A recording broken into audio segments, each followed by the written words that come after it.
Hi friends, అందరికీ నమస్కారం. ఈరోజు కథ ఓ మనసా నిన్నే, ఎపిసోడ్ నెంబర్ 28. ఈ స్టోరీ మీకు నచ్చితే తప్పకుండా లైక్ చేసి మన ఛానల్ని సబ్స్క్రైబ్ చేసుకోండి. ఇక స్టోరీలోకి వెళ్దాం.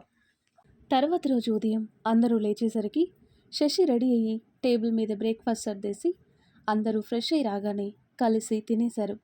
నాన్న, చిన్న పనుంది, మేమిద్దరం బయటికి వెళ్ళొస్తామంటూ ఉదయ్ వైపు చూపిస్తూ ప్రకాష్ గారిని అడిగింది శశి. ఆయన సరే అని తల ఊపగానే శశి వెంట నడుస్తూ ఎక్కడికే అని అడిగాడు ఉదయ్. చెప్తాను కానీ నీ ఫోన్ ఇలా ఇవ్వు అని అడిగి ఫోన్ తీసుకుని తన బ్యాగ్లో వేసుకుంది శశి. ఏయ్, నా ఫోన్ అన్నాడు ఉదయ్. హా, నీ ఫోనే, నేనేం మింగేయనులే, ఇస్తాను కానీ ముందు కార్తీ అని కోపంగా చెప్పి కీస్ ఉదయ్ చేతుల్లో పెట్టి ఫ్రంట్ సీట్లో కూర్చుంది శశి. అబ్బో, మళ్ళీ ఏమైందో మేడం గారికి అని పెదవి విరిచి ఇంకా అక్కడే నిలబడితే మళ్ళీ అరుస్తుందని ఆ నోటికి భయపడి వెళ్ళి కార్ స్టార్ట్ చేశాడు ఉదయ్. కార్ ఊరు దాటుతుండగా ఎక్కడికి వెళ్ళాలి అన్నాడు ఉదయ్. నీ ఫ్రెండ్ ఎక్కడున్నాడు అని అడిగింది శశి సూటిగా. సైడ్ మిర్రర్ నుండి వెనక్కి చూసి చిన్నగా నవ్వుకుంటూ బీచ్ హౌస్ అని చెప్పాడు ఉదయ్. అయితే అక్కడికి పోనివ్వు అని చెప్పి సీట్కి వాలినట్టు కూర్చుంది శశి. కొంచెం దూరం వెళ్ళాక ధైర్యం తెచ్చుకొని ఏమైంది శశి అని అడిగాడు ఉదయ్. ఏమైందని ఇప్పుడు అడుగుతున్నావా? 10 రోజుల క్రితం గుడి నుండి ఇంటి దగ్గర దింపేసి వెళ్ళాడు, అంతే, మళ్ళీ కనిపించలేదు. ఈ 10 రోజుల్లో ఎప్పుడు నేను ఫోన్ చేస్తే మాట్లాడాడు తప్ప తనకు తానుగా ఫోన్ చేశాడా అని ఉదయ్ ముఖం మీద వేలు తిప్పుతూ మాట్లాడుతుంటే తన చేతి వేలు ఎక్కడ గుచ్చుకుంటుందో అనే భయంతో ముఖాన్ని వెనక్కి నెడుతూ గుటకళ్ళు మింగుతూ మౌనంగా డ్రైవ్ చేస్తూ కూర్చున్నాడు ఉదయ్. అప్పుడేమో శశి శశి అంటూ ఎప్పుడు నా వెనకే తిరిగేవాడు, అలాంటిది ఎలా తయారయ్యాడో చూడు. ఫ్రెండ్ ఫ్రెండ్ అంటూ వెనకాలే తిరుగుతావు కదా, చూసావా నీ ఫ్రెండ్ చేసే పనులు అని కోపంగా అంటుంటే నవ్వాగడం లేదు ఉదయ్కి. నవ్వితే మళ్ళీ అరుస్తుందని పంటి బిగువున్న నవ్వుని ఆపేస్తూ కష్టంగా డ్రైవ్ చేస్తున్నాడు. ఇప్పుడు వెళ్ళి ఏం చేస్తావు? ఇలాగే నోరేసుకొని పడిపోతావా వాడి మీద కూడా అని అడిగాడు ఉదయ్ శశిని రెచ్చగొడుతూ. శశి ఒక సీరియస్ లుక్ ఇచ్చి మళ్ళీ రోడ్డు వైపు చూస్తూ కూర్చుంది. అది సరే, మరి నా ఫోన్ ఎందుకు తీసుకున్నావు అని అడిగాడు ఉదయ్. ఎవరిని నమ్మినా పర్వాలేదు కానీ నిన్ను నమ్మటానికి లేదు. నువ్వు ఇక్కడ విషయాలు వెంటనే అక్కడికి ఊదుతావు. అక్కడ ఆయన కృష్ణలీలలేవో చేసి నన్ను మాయ చేస్తాడు. అందుకే నీ చేరేవాణిని ఫోన్ని నా చెరలో బంధించాను అని చెప్తుంది శశి. ఆహా అన్నట్టుగా ఒక చూపు చూస్తాడు ఉదయ్. అవేమీ పట్టించుకోకుండా కూర్చుంటుంది శశి. కాసేపటికి బీచ్ హౌస్కి చేరుకుంటుంది కార్. బయట ఉన్న సెక్యూరిటీ తన కార్ని ఆపకుండా పంపించటంతో ఉదయ్ వైపు అనుమానంగా చూస్తుంది శశి. ఏంటే, పోలీసుడు చూస్తున్నట్టుగా అలా చూస్తున్నావు? వాడెందుకు ఆపలేదో నాకు తెలీదు. నేను నీ పక్కనే ఉన్నాను, నా ఫోన్ కూడా నీ దగ్గరే ఉంది, ఇంకా ఎలా చెప్తాను అని లాజిక్ మాట్లాడటం మొదలుపెట్టాడు ఉదయ్. పార్కింగ్ ఏరియాలో అప్పటికే కొన్ని కార్లు ఉండటం చూసి అందరూ ఇక్కడే ఉన్నారా అని అడిగింది శశి. ఏ, అందరూ ఉంటే ఏమీ అనవా వాడిని అన్నాడు ఉదయ్. ఎంతమందున్నా ఈరోజు నీ ఫ్రెండ్ని వదిలేది లేదు అని చెప్తున్న శశిని చూసి పక్కున నవ్వేశాడు ఉదయ్. ఉదయ్ నవ్వటంతో కోపంగా కార్ దిగేసి గుమ్మం వైపు నడిచింది శశి, వెనక ఉదయ్ని పట్టించుకోకుండా.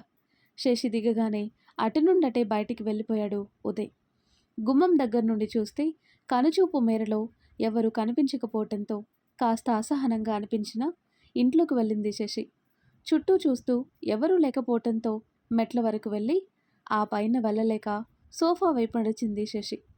కాసేపటికి అక్కడే పనిచేసే తోటమాలి వచ్చి సోఫాలో తన చేతి వెళ్ళని ఒక్కొక్కటిగా విరుచుకుంటూ కూర్చున్న శశిని చూసి, అమ్మగారు నమస్తే, ఏంటమ్మా ఇలా కూర్చున్నారు అని అడిగాడు. బావున్నావా పెద్దయ్యా అని ఆయన్ని పలకరించి, చేతన్ ఎక్కడున్నారు అని అడిగింది. చేతన్ బాబు కోసం వచ్చి ఇక్కడ కూర్చున్నారేంటమ్మా, బాబు పైనే ఉన్నారు, మీరెళ్ళండి అని పైకి చూపిస్తూ చెప్పాడు. పైనే ఉన్నారా అని నొక్కి అడిగి అతను, అవునమ్మా, చేతన్ బాబు పైనే ఆఫీస్ రూమ్లో ఉన్నారు అని చెప్పాడు అతను. చేతన్ ఒక్కడే ఉన్నారా, అత్తయ్య మామయ్య వాళ్ళు కూడా ఉన్నారా అని అడిగింది శశి. ఎవ్వరూ లేరమ్మా, బాబు ఒక్కరే ఉన్నారు అని చెప్పటంతో పైకి దారి తీసింది శశి. బయట ఉన్న కార్లెవరివి మరి అని ఆలోచించుకుంటూ పైకి వెళ్ళి అతను చెప్పిన రూమ్ బయట నించొని లోపలికి వెళ్లకుండా నువ్వు కూడా నన్ను ఆపలేవన్నట్టుగా ఆ రూమ్ డోర్ వైపు కోపంగా చూసి 2 చేతులతో దాన్ని బలంగా నెట్టింది. డోర్ నెట్టుకొని కోపంగా లోపలికి వెళ్ళింది. కానీ అక్కడ చేతన్ ఎదురుగా ఉన్న వాళ్ళని చూడగానే ఆశ్చర్యంతో తన అడుగులు ఆపేసింది. సైలెంట్గా ఉన్న ఆ వాతావరణం డిస్టర్బ్ అవ్వటంతో ఆ శబ్దం ఏంటా అని సౌండ్ వచ్చిన వైపు చూసి డోర్ తోసుకొని వచ్చిన శశిని చూసి వాళ్ళల్లో వాళ్ళే ఒకరి ముఖాలొకరు చూసుకున్నారు. తన ఎదురుగా కుర్చీలో కూర్చుని అల్లరిగా తననే చూస్తున్న చేతన్ మీద తన అలక ఇంకా పెరిగిపోతున్న చేతన్ ఎదురుగా ఉన్న సునంద గారిని, విక్రాంత్ గారిని, అలాగే మరో ముగ్గురిని చూసి తన అలక పక్కన పెట్టేసి నవ్వుతూ వెళ్ళి వాళ్ళకి నమస్కారం చేసింది. వాళ్ళు తమ నవ్వుతోనే బదులిచ్చారు. సారీ సార్, సారీ మేడం అని అక్కడున్న వాళ్ళకి చెప్పి మీరు మాట్లాడుతూ ఉండండి, నేను మళ్ళీ వస్తాను అని చెప్తుంటే నో మిస్ శశిరేఖ అంటూ వెళ్ళబోతున్న శశిని ఆపి మీరు మమ్మల్ని డిస్టర్బ్ చేయలేదు. ఇన్ఫ్యాక్ట్ మేమే మిమ్మల్ని కలవాలి అనుకున్నాం. లక్కీగా మీరే వచ్చారు అని చెప్పి చేతన్ పక్కన ఖాళీగా ఉన్న చైర్ చూపించి ప్లీజ్ టేక్ యువర్ సీట్ అన్నారు విక్రాంత్ గారు. ఫ్రెండ్స్, విక్రాంత్ గారిని మర్చిపోలేదు కదా. శశి గెలిచిన డ్యాన్స్ కాంపిటీషన్ కమిటీకి చైర్మన్. ఆయన మాటకి విలువిచ్చి శశి తనకి కేటాయించిన చైర్లో కూర్చుంది. మిస్ శశిరేఖ, మీ డ్యాన్స్ చాలా బాగుంటుంది. యు డిజర్వ్ దిస్ అవార్డ్ అన్నారు విక్రాంత్ గారు. ఆ మాటకి థ్యాంక్స్ అని చెప్పి చేతులు జోడించింది శశి. శశి ముఖంలో కనిపిస్తున్న సంతోషాన్ని తన మనసులో నింపేసుకుంటున్నాడు చేతన్. మీరు ప్లేస్ రెడీ చేయండి చేతన్, మనకి పర్మిషన్ రావటానికి ఏం చేయాలో నేను చూసుకుంటాను. ఐఎమ్ విత్ యూ అని చెప్పి విషయం ఏంటి అనేది శశికి అర్థం కాకుండా మాట్లాడారు ఆయన. శశి అయోమయం చూసి నవ్వుకొని ప్లేస్ రెడీగా ఉంది, వెంటనే వర్క్ స్టార్ట్ చేయించి అది అయిపోగానే మీకు ఇన్ఫామ్ చేస్తాను. నేను చెప్పిన టైంకి మనం అనుకున్నది అయిపోయేలా చూడండి అన్నాడు Chetan. Okay young man, all the best, మళ్ళీ కలుద్దాం అని చేతన్తో చెప్పారు విక్రాంత్ గారు. ఆయనకి షేక్ హ్యాండ్ ఇచ్చి లేచి నించున్నాడు చేతన్. మిగిలిన వాళ్ళు కూడా వాళ్ళతో పాటే లేచి నించున్నారు. ఇంటి బయట వరకు వాళ్ళని పంపించడానికి చేతన్ వెళ్తుంటే వాళ్ళ వెనకే వెళ్ళింది శశి కూడా సునంద గారితో మాట్లాడుతూ. బయటికి వెళ్ళాక మరొకసారి శశికి కాంగ్రెట్స్ చెప్పి ఒక్క క్షణం ఆగి సారీ మిస్ శశిరేఖ, సంపత్ ఇలాంటి వాడని కానీ ఇలా చేస్తున్నాడని కానీ మాకు ఇన్నాళ్ళు తెలీదు. మీలాగే అక్కడి వరకు కష్టపడొచ్చిన చాలామంది డాన్సర్లు అతని వల్ల ఇబ్బంది పడ్డారని తెలిసింది. ఈ సమస్య ఇకపై వచ్చే డాన్సర్లకు ఉండదు అని నేను ప్రామిస్ చేస్తున్నాను. అలాగే రూల్స్లో కూడా అవసరమైన మార్పులు చేస్తాము అన్నారు విక్రాంత్ గారు. అంత పెద్ద ఆయన దృష్టికి రాకుండా జరిగిన తప్పుకి ఏమాత్రం అభిమాన పడకుండా ఆయన క్షమాపణ చెప్పటం విక్రాంత్ గారి ఔన్నత్యాన్ని చాటాయి.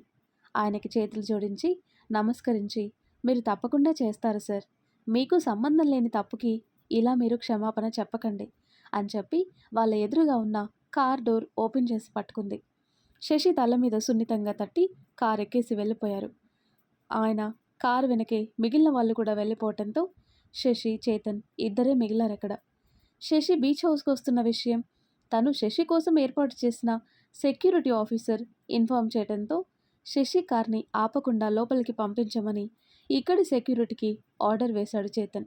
ఉదయ్ వెళ్ళిపోవటం, అలాగే శశి లోపలికి వచ్చాక కూడా చేసిన విన్యాసాలన్నీ తన టేబుల్ మీద ఉన్న సీసీటీవీ స్క్రీన్ మీద చూస్తూ తనలో తానే ఎంజాయ్ చేశాడు. ఒక పక్క విక్రాంత్ అండ్ టీంతో మాట్లాడుతూనే సైలెంట్గా నించొని ఎటో దిక్కులు చూస్తున్న శశిని చూసి దగ్గరికి వెళ్ళి ఏంటి మేడం గారు ఇలా వచ్చారు అని అడుగుతూ భుజాల మీద చేతులు వేయబోతే చేతన్ చేతులను విదిలించి లోపలికి వెళ్ళింది. శశి అలక ముద్దుగా అనిపిస్తుంటే తన వెనకే లోపలికి వెళ్ళి శశి పక్కన సోఫాలో కూర్చొని శశి భుజం మీద తల వాల్చి కాసేపు సతాయించాడు. అయినా శశి ఏం మాట్లాడకపోవడంతో మెల్లిగా చేతులకి పని చెప్పి శశి నడుం మడతని మెల్లవేశాడు చేతన్. నడుం మీద చురుక్కుమనటంతో కోపంగా చేతన్ వైపు చూసి సోఫా నుండి లేవగానే తన 2 చేతులతో శశి నడుమును చుట్టేసి తన ఒళ్ళో కూర్చోబెట్టుకొని ఎటూ కదలకుండా గట్టిగా బంధించేశాడు. చేతన్ నుండి విడిపించుకోవటానికి శత విధాలా ప్రయత్నించి అటూ ఇటూ గింజుకొని తన వల్ల అవక వదులు అని మూతి ముడుచుకొని చెప్పింది శశి. చేతన్ కూడా ఏమీ మాట్లాడకుండా తన పట్టుని ఇంకా బిగించి శశి వీపుకి తల నుంచి కళ్ళు మూసుకున్నాడు. చేతన్ అంత దగ్గరగా ఉండేసరికి మంచులాగా కరిగిపోయింది శశి. అయినా బెట్టు సాధిస్తూ మాట్లాడకుండా కూర్చుంది. శశి కోపం తగ్గిందని అర్థమై మెల్లిగా చేతుల్ని వదులు చేశాడు. శశి దూరం జరిగే ప్రయత్నం చేయటం లేదు అని నిర్ధారించుకుని శశి చుట్టూ ఉన్న చేతుల్ని అలాగే ఉంచి మెల్లిగా తన పెదాలని శశి మెడ కింద అద్దగానే శశి కంట్లో నుండి నీళ్లు జారి చేతన్ చేతి మీద పడింది. శశి అని ప్రేమగా పిలిచి శశిని తన వైపుకు తిప్పుకొని తన కన్నీళ్లను తుడిచి ఏమైంది బంగారం అని లాలనగా అడిగాడు. శశి ఏం మాట్లాడలేక తల పక్కకు తిప్పుకొని కళ్ళు తుడుచుకొని ఏం లేదు అని చెప్పింది. మనం ప్రేమించేవాళ్ళు మన కోసం ఏడిస్తే ఇంత బాగుంటుందా అని శశి కళ్ళలోకి చూస్తూ అడిగి శశి నుదుటిన ముద్దు పెట్టాడు చేతన్. ఈ 10 రోజుల్లో మొదట 4 రోజులు ఏమీ అనిపించలేదు. కానీ ఆ తర్వాత 2 రోజులకు చేతన్ని చూడకుండా మాట్లాడకుండా ఉండటం కష్టం అనిపించింది. ఆ తర్వాత 2 రోజులకి ఆ అసహనం మెల్లిగా అలకగా మారింది. తను ఫోన్ చేస్తేనే చేతన్ మాట్లాడుతున్నాడు తప్ప అతను కనీసం ఫోన్ కూడా చేయట్లేదు అనే బాధ కోపంగా మారింది. మొత్తంగా తను చేతన్కి బాగా అలవాటైపోయిందని అర్థమైంది ఈ 10 రోజుల్లో. ఇన్ని రోజుల తన బెంగని చేతన్ ముద్దు శాంతపరచటంతో కళ్ళు మూసుకొని చేతన్ ఈతపై ఒదిగిపోయింది శశి. ప్రేమగా గుండెకి హత్తుకున్నాడు చేతన్. శశి అని పిలిచాడు చేతన్.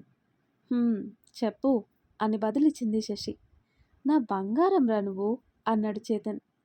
అందుకేనా కనీసం ఫోన్ కూడా చేయలేదు ఇన్ని రోజులు అని మూతిని లడ్డూలా చుట్టేసి అడిగింది శశి. శశిని అలా చూసి ఇంకా గట్టిగా హత్తుకుని ఐ లవ్ యూ అన్నాడు చేతన్. ప్రతిగా చేతన్ ఈతపై ముద్దు పెట్టింది శశి. వాళ్ళ లోకంలో వాళ్ళు విహరిస్తుండగా మోగింది చేతన్ ఫోన్. ఫోన్ స్క్రీన్ మీద వచ్చిన పేరు శశికి చూపించి ఫోన్ లిఫ్ట్ చేశాడు చేతన్. హలో బావా, బిజీగా ఉన్నావా అని అడిగాడు అవతల నుండి చందు. హాయ్ చందు. లేదు బిజీ ఏం లేదు, చెప్పు ఏంటి విషయం అన్నాడు చేతన్. విషయం కాదు బావా, విశేషం అని చెప్పి చిన్న గ్యాప్ ఇచ్చి నీది ఎగ్జామ్స్ అయిపోయాయి, మామయ్యతో మాట్లాడాను, ఈ వీక్లో ఎంగేజ్మెంట్, నెక్స్ట్ మంత్ పెళ్ళి అని హ్యాపీగా చెప్పి నువ్వు ఖచ్చితంగా రావాలి అని మరీ చెప్పాడు చందు. హో కంగ్రాట్స్ చందు, డెఫినెట్గా వస్తాను అని చెప్పేసి కాసేపు మాట్లాడి కాల్ కట్ చేశాడు చేతన్. శశి కోసం చుట్టూ చూసేసరికి హాల్లో ఉన్న అక్వేరియంలో ఉన్న చేపలకి ఫుడ్ వేస్తూ కనిపించింది శశి. చుట్టూ చూసి ఎవరూ లేకపోవటంతో అమాంతంగా శశిని వెనక నుండి హక్ చేసుకున్నాడు చేతన్. ఒక్కసారిగా ఉలిక్కిపడి వెనక ఉన్న చేతన్ని చూసి బిడియంగా కళ్ళు వాల్చేసి చైతూ వదులు ప్లీజ్ అని అడిగింది శశి. శశి మాటలకి కళ్ళం వేస్తూ వెనక నుండి తన మెడవంపులో ముద్దు పెట్టాడు చేతన్. అతని చేతులు తన నడుముని కొలుస్తుంటే మనసు అతడికి వశమైపోతుంది. మెల్లిగా శశి ముందుకొచ్చి తన పెదాలను అందుకునే అంతలో చేతన్ని వెనక్కి నెట్టి పారిపోయింది శశి. తన అలా నెడుతుంది అని ఊహించని చేతన్ బ్యాలెన్స్ మిస్ అయిపోతుంటే సోఫా సపోర్ట్తో బ్యాలెన్స్ చేసుకుని నవ్వుతున్న శశి వైపు గుర్రుగా చూసి నన్నే తోస్తావా, చెప్తా ఉండు నీ పని అంటూ షర్ట్ హ్యాండ్ కప్స్ మడతపెట్టి శశి వైపు పరిగెత్తాడు. చేతన్ నుండి తప్పించుకుంటూ ఇల్లంతా పరిగెత్తింది శశి. కావాలని శశిని ఇల్లంతా పరిగెత్తించి తను ఆయాసంతో ఆగిపోయాక ఆ రూమ్ డోర్ లాక్ చేశాడు చేతన్. ఆయాసంతో రొప్పుతూ భారంగా గాలి పీల్చుకుంటున్న శశి చేతన్ డోర్ లాక్ చేయటం చూసి కంగారు పడింది. హేయ్, డోర్ ఎందుకు లాక్ చేస్తున్నావు అని అడిగింది శశి. చేతన్ ఏమీ మాట్లాడకుండా శశి వైపు అడుగులు వేస్తూ ఒక్కొక్కటిగా తన షర్ట్ బటన్స్ విప్పసాగాడు. శశి వెనక్కి అడుగులు వేస్తూ తల అడ్డంగా ఆడిస్తూ సారీ సారీ చేతు అని అంటూనే ఉంది. అయినా చేతన్ శశి వైపే వెళ్తుంటే శశి వెనక్కి వెళ్ళి గోడ తగిలి ఇక వెనక్కి వెళ్ళలేక ముందుకు రాలేక ఆగిపోయింది. గోడకి తగలగానే తన షర్టు విప్పేసి శశికి దగ్గరగా వెళ్ళిపోయాడు చేతన్. అతని షర్టు తీయగానే కళ్ళు మూసేసుకుంది శశి. కానీ చేతన్ పర్ఫ్యూమ్ వాసనతో అతనెంత దగ్గరగా ఉన్నాడో అర్థమవుతుంటే తన గుండె చప్పుడు తనకే డిటిఎస్లో వినిపించింది. కంగారులో గట్టిగా మూసేసిన శశి కళ్ళు, అమాయకంగా ఉన్న తన ముఖం, సారీ సారీ అంటూ కదులుతున్న తన పెదాలు చూసి ఇంకా ఆట పట్టిస్తూ తన ముఖానికి దగ్గరగా వెళ్ళాడు చేతన్. చేతన్ నుండి వస్తున్న వాసన తన మనసుని మత్తులా కమ్మేస్తుంటే తన అరచేతులతో చీరని గట్టిగా పట్టుకొని నలిపేయసాగింది శశి. పరిగెత్తటం వల్ల చెదిరిన జుట్టు శశి ముఖం మీద ఎగురుతుంటే చిన్నగా గాలి ఊదాడు. వెంట్రుకల్ని చెవి వెనక్కి సర్దాడు చేతన్. చేతన్ చేతి వెళ్ళు తన మెడ మీద తగులుతుంటే ఊపిరి తీసుకోవటం భారంగా అనిపించింది శశికి. చేతన్ శశికి ఇంకా దగ్గరగా జరిగి ఒక చేతిని అచ్చాదనగా ఉన్న శశి నడుముని మీటుతుంటే ఇంకా గట్టిగా కళ్ళు మూసేసి తన చీరని ఇంకా గట్టిగా నలిపేయసాగింది. శశి పెదలకి దగ్గరగా చేతన్ వెళ్ళగానే అది అర్థమై అడ్డు చెప్పకుండా ఉండిపోయింది శశి. ఇద్దరి పెదాలకి ఇంకో 6 సెంటీమీటర్ దూరం మాత్రమే ఉందనగా ట్రింగ్ ట్రింగ్ అంటూ మోగింది శశి ఫోన్. ఉలిక్కిపడి కళ్ళు తెరిచారిద్దరు. అంత దగ్గరగా ఉన్న చేతన్ని సూటిగా చూడలేక చేతన్ని సుకుమారమైన తన చేతులతో వెనక్కి తోసి సోఫాలో ఉన్న తన ఫోన్ వైపు వడివడిగా వెళ్ళిపోతుంటే ఈ టైంలో ఫోన్ చేసి డిస్టర్బ్ చేసిన వాళ్ళని తిట్టుకుంటూ మనసులో తిట్లు చదివేసుకున్నాడు చేతన్. సోఫాలో ఉన్న తన ఫోన్ చూసి నవ్వుతూ ఫోన్ లిఫ్ట్ చేసింది శశి. హాయ్ నిధి, ఎలా ఉన్నావు అని అడిగిన శశి మాటలతో ఫోన్ చేసింది నిధి అని అర్థమై హా నిధి అని పళ్ళు నూరేసి నవ్వుతూ మాట్లాడుతున్న శశిని చూసి ఆ మాటలు ఇప్పట్లో అయ్యేవి కావని అర్థమై కాఫీ కలుపుకోవటానికి కిచెన్లోకి వెళ్ళాడు చేతన్.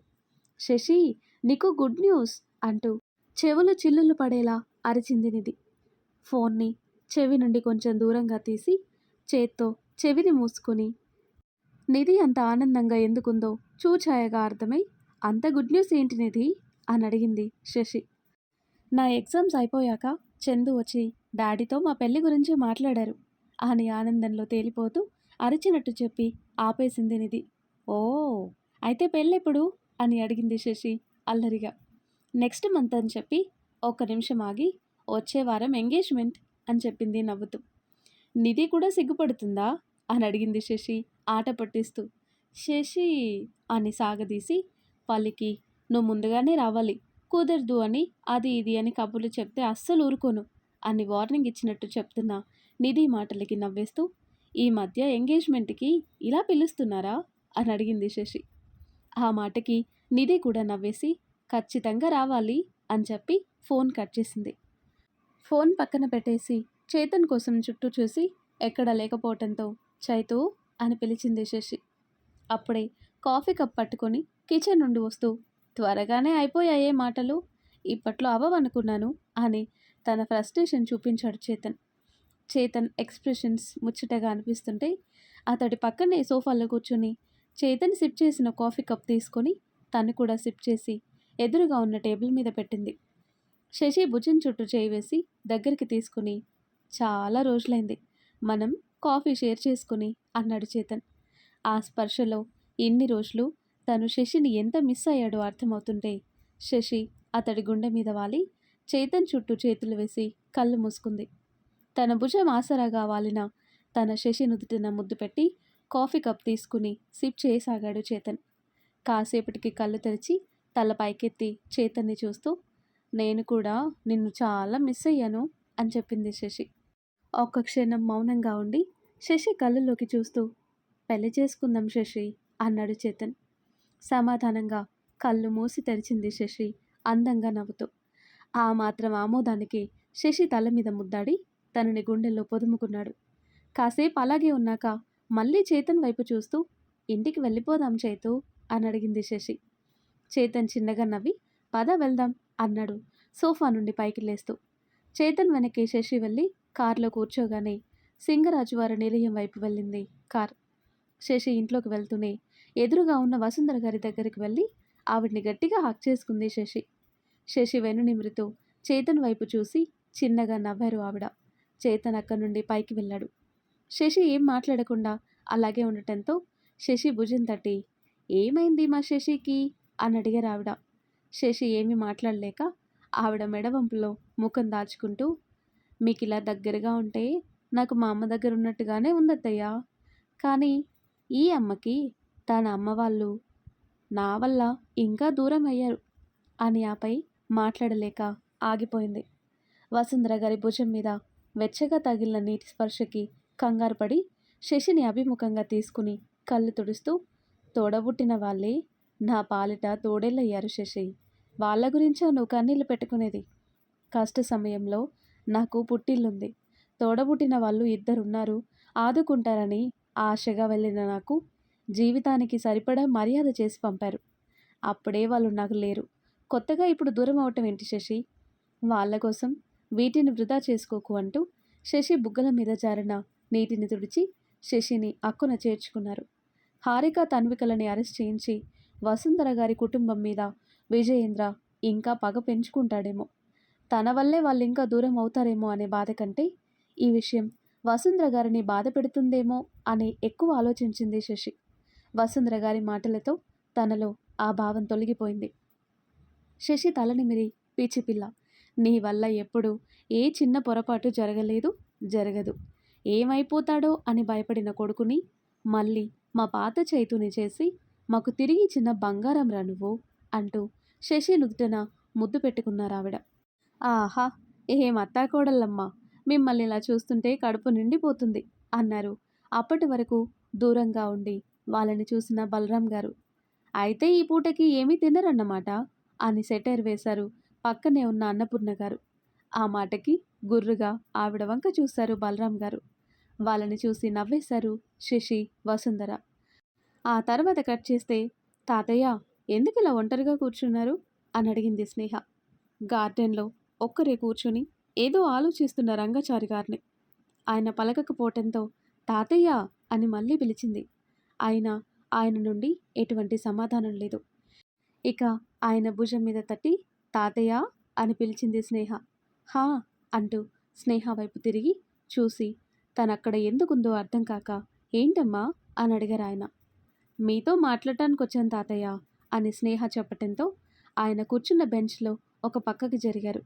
దాని అర్థం స్నేహాన్ని అక్కడ కూర్చోమని. స్నేహ కూడా బెంచ్ మీద మౌనంగా కూర్చోవటంతో ఏంటమ్మా ఏదో మాట్లాడాలి అన్నావు కదా అని కదిపరాయన. స్నేహ ఆయన వంక చూస్తూ మీరెందుకు తాతయ్య ఇదివరకటిలా మాతో కలవటం లేదు? శశిని ఇంటి కోడలిగా చేసుకోవాలి అనుకున్నారు, కానీ నా వల్ల మీ కోరిక నెరవేరలేదు. అయినా కూడా నన్నొక్క మాట అనలేదు. చాలా ప్రేమగా, ఇంకా చెప్పాలంటే సొంత మనవరాలిలా చూసుకున్నారు. అలాంటి మీరు ఇప్పుడెందుకు మా అందరికీ దూరంగా ఉంటున్నారు? మాతో కూర్చుని భోజనం చేసి కూడా చాలా రోజులైంది. ఎందుకు తాతయ్య ఇలా అని అడిగింది స్నేహ ఆయన చేయి పట్టుకొని. తను ఇన్ని ప్రశ్నలు అడిగినా ఆయన మౌనంగా ఉండేసరికి చెప్పండి తాతయ్య, దేని గురించి ఇంతలా ఆలోచిస్తున్నారు అని కదిలించింది స్నేహ. స్నేహ వైపు ఒక్క నిమిషం పాటు అలాగే చూసి శశి గురించి అని చెప్పారు. శశి గురించా? ఎందుకు అంటూ ఆశ్చర్యంగా చూసింది స్నేహ. ప్రేమ పేరుతో ఊబిలో పడుతుందేమో అనిపిస్తుంది అని ఆయన అనగానే అదేంటి తాతయ్య అలా అంటారు? చేతన్ గారు మంచివారు, పైగా వాళ్ళది చాలా పెద్ద ఫ్యామిలీ కదా అని అడిగింది స్నేహ. పెద్ద ఫ్యామిలీ అని విరక్తిగా అని, ఎందులో పెద్ద? డబ్బులోనా, ఆస్తుల్లోనా, వ్యాపారాల్లోనా, పలుకుబడిలోనా అని గట్టిగా అడిగారు ఆయన. ఆయన ఏమంటున్నారో అర్థం కాక మౌనంగా కూర్చుంది స్నేహ. వాళ్ళెంత గొప్పవాళ్ళో నేను చెప్తాను విను. ఆడపిల్లిష్టానికి స్వేచ్ఛ ఇవ్వలేనంత గొప్పవాళ్ళు. తన కల కంటే ఈ సుమంతైన విలువ ఇవ్వలేనంత గొప్పవాళ్ళు. తన ప్రేమ అంటే రవ్వంతైన గౌరవం లేని గొప్పవాళ్ళు. బలవంతంగా మెడలు వంచి తాళి కట్టించి తమ పరువు కాపాడుకునేంత గొప్పవాళ్ళు. కానీ అదే తాళి తన మెడకి ఉరిలా బిగుసుకున్నా మౌనంగా చోద్యం చూసేంత గొప్పవాళ్ళు అని చెప్తూ ఒక నిమిషం ఆగారాయన. ఆయన మాటలు ఎలా అర్థం చేసుకోవాలో తెలియక ఎవరి గురించి మాట్లాడుతున్నారు తాతయ్య మీరు అని అడిగింది స్నేహ. అని నిట్టూర్పు విడిచి ఇంకెవరి గురించి? నువ్వంటున్నా ది గ్రేట్ సింగరాజు ఫ్యామిలీ గురించి అంటూ స్నేహ ముఖం చూశారు. అయోమయంగా చూస్తున్న తనని చూసి యశోధర గురించి చెప్పారు. అతి తక్కువ సమయంలో నాట్యంలోని మెలకువలు నేర్చుకొని ఎంతో కృషి చేస్తే తప్ప దొరకని డాన్సర్ ప్లేస్ సంపాదించుకుంది. కాదు కాదు, తన నాట్యం మెచ్చి నేనే బహుమతిగా ఇచ్చాను. తన భంగిమలు చూసి ఒక్కోసారి నేనే ఆశ్చర్యపోయేవాడిని. అంత ఖచ్చితంగా చేసేది అంటూ యశోధరని తలుచుకున్నారాయన. అలాంటి తనకి ఇంతటి అవకాశం వచ్చిందని నేను చెప్పినప్పుడు తను నాతో ఏమన్నదో తెలుసా అంటూ స్నేహ వైపు చూశారు. ఏం చెప్పింది తాతయ్య అని ఆసక్తిగా అడిగింది. గతం.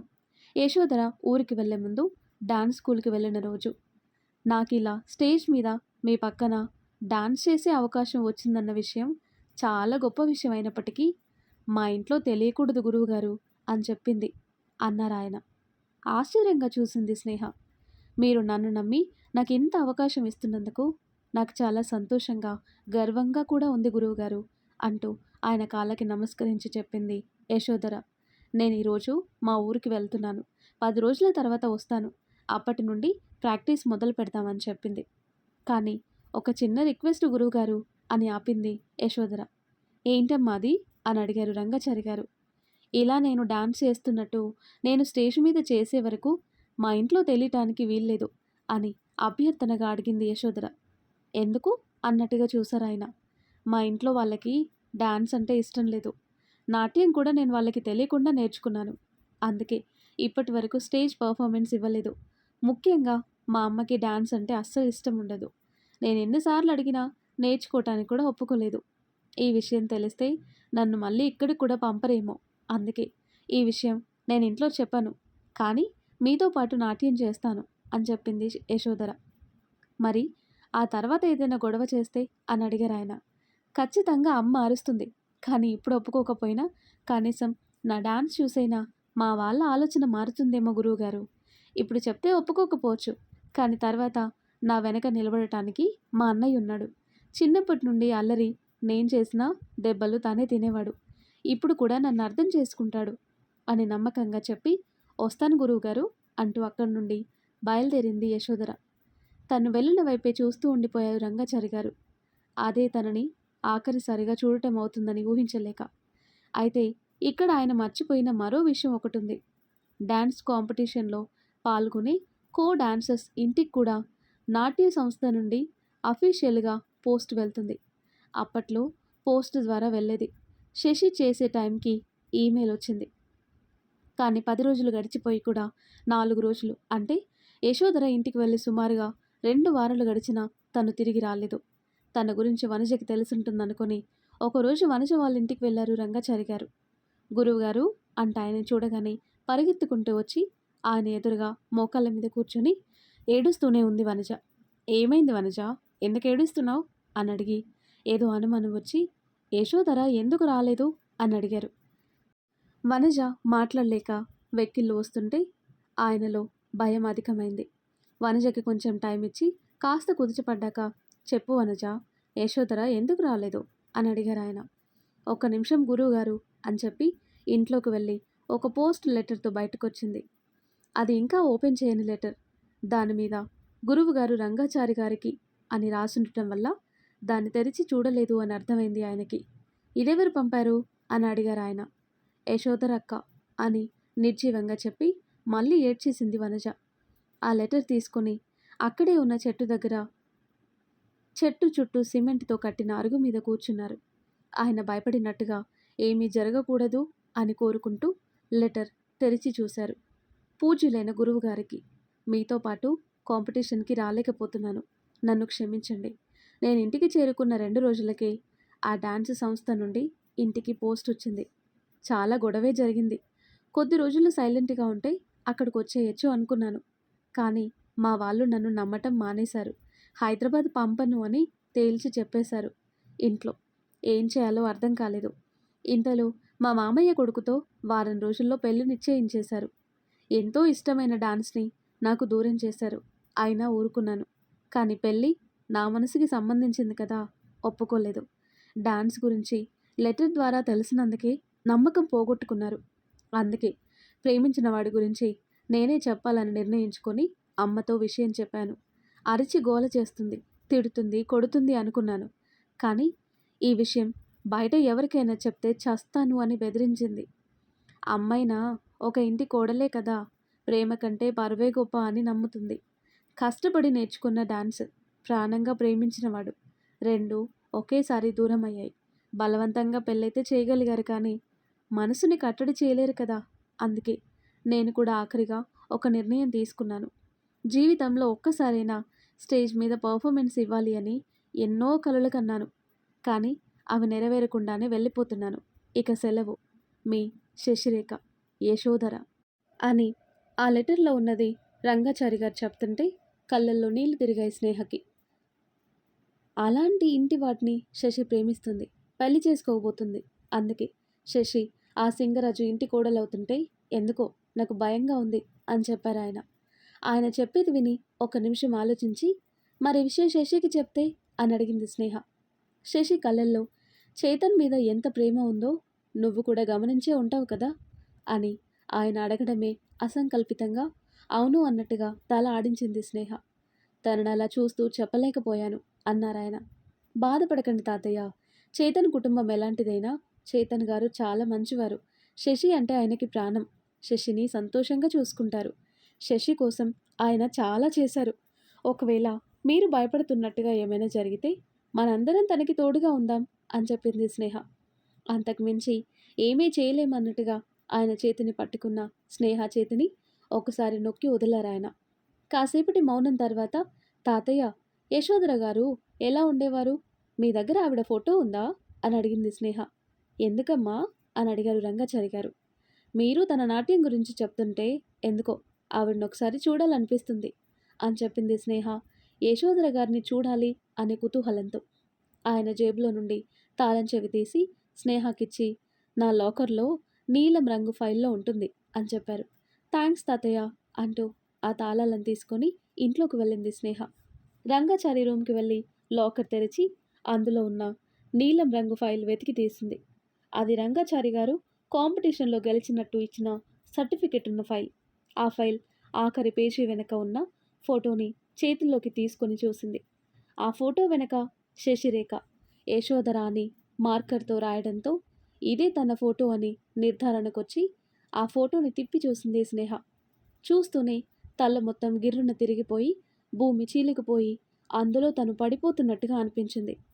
యశోధర అంటే ఈవిడా అనుకుంటూ కళ్ళు తిరిగినట్టు అనిపించి అక్కడే కూర్చుండిపోయింది.